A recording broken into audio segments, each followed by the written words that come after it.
Sandra Lou frappée par le drame. Son ancien amoureux décédé très jeune, douloureuse confidence.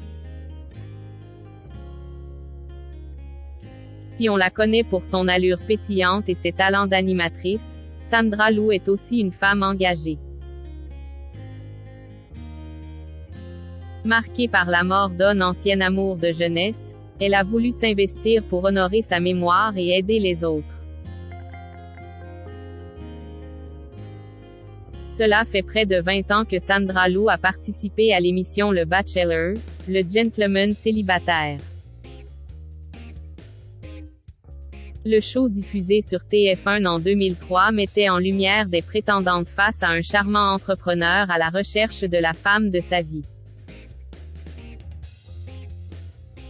Finalement, c'est une autre, Alexandra, qui a été préférée, laissant la comédienne face à son échec sentimental. Depuis, elle s'est construite une carrière d'animatrice et comédienne, et est devenue maman d'une fille, Lily.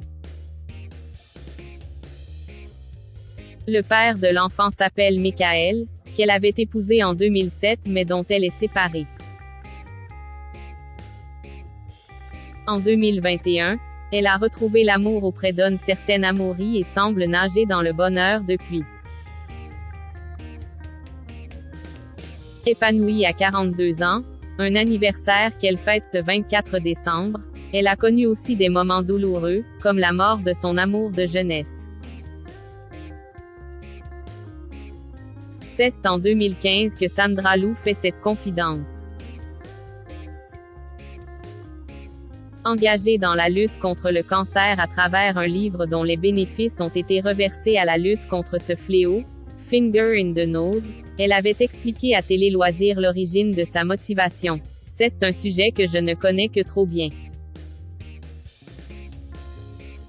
L'un de mes amours des adolescentes a été atteint par cette maladie à 14 ans. Il est parti 10 ans plus tard. Marquée par la disparition de son ancien amour, Sandra Lou s'était donc lancée dans la publication d'un ouvrage rassemblant 80 photographies de stars prenant la pose le doigt dans le nez. Parmi celles-ci, se trouvent Alexandre Astier, Michel Larocque ou encore Florent Manodou. Pourquoi ce geste enfantin? Parce qu'un jour, on réussira à battre le cancer les doigts dans le nez. C'est l'objectif de ce livre caritatif qui a permis d'aider les associations Tout le monde contre le cancer et Sur un lit de couleur ainsi que la recherche de l'Institut Gustave Roussy. Remarquée en 2022 dans un épisode des Mystères de l'amour, celle qui avait démarré en jouant dans la série, le groupe a animé le 29 novembre dernier la conférence Y-School sur les arcanes de l'industrie musicale.